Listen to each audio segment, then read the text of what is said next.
अब तक झीलों की नगरी से विश्व मानचित्र पर अपनी पहचान बना चुका उदयपुर अब वेटलैंड सिटी के नाम से भी जाना जाएगा। रामसर कन्वेंशन की स्थायी समिति की बैठक में भारत से 2 शहरों को वेटलैंड सिटी की मान्यता दी गई है। इसमें राजस्थान से उदयपुर और मध्य प्रदेश से इंदौर शहर शामिल है। वेटलैंड सिटी एक्रेडिटेशन शहरी आर्द्रभूमि की सुरक्षा के लिए उठाए गए अहम कदम पर दिया गया है। इसको लेकर केंद्रीय पर्यावरण और वन मंत्री भूपेंद्र यादव ने एक्स पर उदयपुर और इंदौर का वेटलैंड सिटी के लिए चयन होने की जानकारी शेयर की।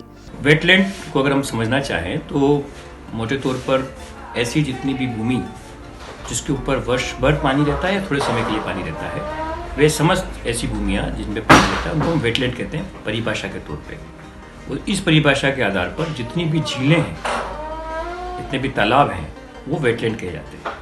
उदयपुर के संदर्भ में, क्योंकि उदयपुर एक झीलों की नगरी है और यहाँ बहुत सारी झीलें हैं, इसलिए एक तरह से हम वेटलैंड्स का शहर है।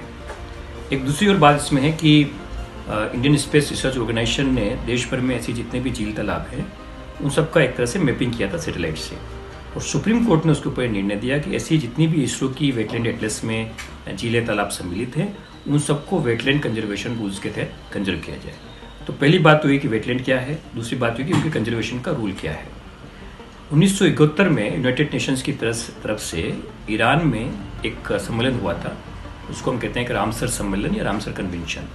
एक तरह से वो ट्रीटी थी जिसमें जितने भी देश उपस्थित थे उन्होंने ये कमिटमेंट किया कि हम अपने देश की जो वेटलैंड्स हैं उनका संरक्षण करेंगे। उन्होंने कहा कि यह पहल उन शहरों को अंतर्राष्ट्रीय पहचान और सकारात्मक ब्रांडिंग का अवसर प्रदान करती हैं जो अपने वेटलैंड्स की महत्ता को समझते हैं और उनका संरक्षण करते हैं। दुनिया के 31 शहर इस सूची में शामिल हैं, जिसमें भारत के उदयपुर और इंदौर शहर को शामिल किया गया है। दरअसल 2015 में रामसर कन्वेंशन की 12वीं कॉन्फ्रेंस ऑफ पार्टीज में शुरू की गई वेटलैंड सिटी मान्यता उन शहरों को दी जाती है जो अपने वेटलैंड्स को संरक्षित करने और शहरी विकास सुनिश्चित करने में बेहतर योगदान देते हैं।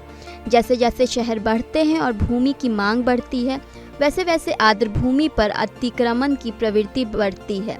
शहरी आर्द्रभूमि को संरक्षित करने वाले शहरों का वेटलैंड सिटी के लिए आवेदन किया जाता है और उनमें से उनका चयन किया जाता है। पिछले 4-5 सालों में तो भारत सरकार ने बहुत सारी झीलों को वेटलैंड के रूप में रामसर वेटलैंड की मान्यता दी है, लेकिन वेटलैंड सिटी डिक्लेयर होना ये मुझे लगता है कि एक तरह से बहुत बड़ी मान्यता है उदयपुर की झीलों प्रणाली का, उदयपुर की झीलों का। और मैं अभी से 20 घंटे पूर्व देश के प्रधानमंत्री ने भी 2 शहरों उदयपुर इंदौर को इस बात के लिए बधाई दी है कि आप वैश्विक स्तर पर आपको एक्रेडिटेशन मिला है, मान्यता मिली है कि आप वेटलैंड सिटी है। तो एक तालाब को लेकर उसको वेटलैंड डिक्लेयर करना और एक पूरी सिटी को वेटलैंड सिटी डिक्लेयर करना, ये विश्व में पहली बार हो रहा है। जहाँ तक मुझे याद है विश्व भर की 41 ऐसी शहरों को लिया गया और भारत में ये 2 शहर इंदौर उदयपुर वेटलैंड सिटी के रूप में डिक्लेयर हुए। उदयपुर शहर और आसपास के जिलों में जलाशय बड़ी संख्या में है।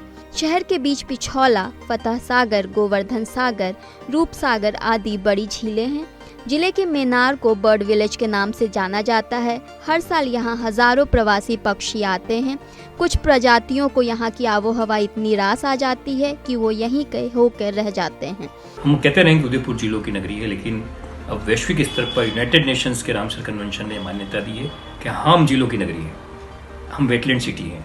और ऐसा होने से मुझे लगता है कि उदयपुर पर एक जिम्मेदारी भी बढ़ती है, इंदौर पे भी जिम्मेदारी बढ़ती है कि हम जो हमें मान्यता मिली है यूनाइटेड नेशंस रामसर कन्वेंशन से कि हम इन वेटलैंड्स को बचा के रखें, इनकी जैव विविधता को बचा के रखें, इनकी कैचमेंट को बचा के रखें। और अगर ऐसा कर सकते हैं तो एक तो स्थानीय स्तर पर जो पर्यावरणीय समृद्धि जिसको बोलते हैं वो तो आनी है, लेकिन आर्थिक समृद्धि भी आएगी, क्योंकि पर्यटन के नक्शे पर भी हम एक इको टूरिज्म के दृष्टि से विश्व में उभरने वाले हैं। हमें मान्यता मिली है। मुझे लगता है कि भारत के उदयपुर और इंदौर इन दोनों शहरों को सभी नागरिकों को इकट्ठा कर इसे एक उत्सव की तरह मनाना चाहिए। उदयपुर जिला प्रशासन ने नगर निगम और वन विभाग के जरिए उदयपुर को वेटलैंड सिटी घोषित कराने का प्रस्ताव राज्य सरकार को भेजा था। राज्य सरकार के जरिए इसे केंद्र सरकार के पास भिजवाया गया।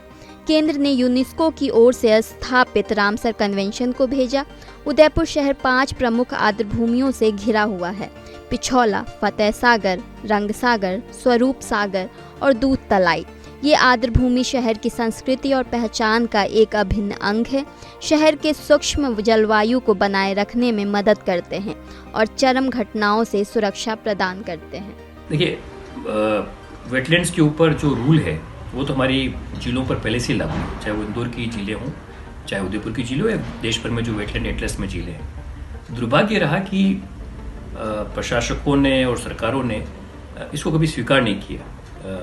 फतेह सागर झील के ऊपर मेरी अपनी रेट के ऊपर एनजीटी ने, माननीय एनजीटी कोर्ट ने फैसला दिया कि आप इसको वेटलैंड की तरह से संरक्षित कीजिए, लेकिन मानते नहीं हैं। अभी कुछ समय पूर्व जब हमने कोर्ट में केस किया था तो यहीं से सरकार का जवाब था कि हम इनको वेटलैंड मानते ही नहीं। तो कितना बड़ा एक तरह से जिसको कहते हैं विरोधाभास, पैराडॉक्सिकल है कि एक तरफ प्रक्रिया चल रही है हम पूरे उदयपुर को वेटलैंड सिटी डिक्लेयर करने के लिए, और यहाँ कुछ प्रशासन में या सरकार में कुछ दबाववश वो कहते हैं हम उसको मानने के लिए तैयार नहीं। लेकिन जब ये वेटलैंड डिक्लेयर हो जाता है तो कुछ रूल इसके ऊपर लगते हैं। सबसे बड़ी बात है कि इन झीलों की जो सीमाएं हैं, जिसको हम अधिकतम भराव तल की सीमा, हमने उनको अभी झीलों को छोटा कर रखा है, उस सीमा तक सीमांकन करना पड़ेगा। और ऐसा जितना भी क्षेत्र जिसके कारण से झील में प्रदूषण बढ़ सकता है, झील के स्वास्थ्य पर असर आ सकता है, उस सबको सुरक्षित करना पड़ेगा। लेकिन इससे जैविकता बढ़ेगी, पानी की गुणवत्ता में वृद्धि होगी, हमारा एक तरह से पूरा जो इकोसिस्टम हेल्थ होता है झीलों का वो सुधर जाएगा।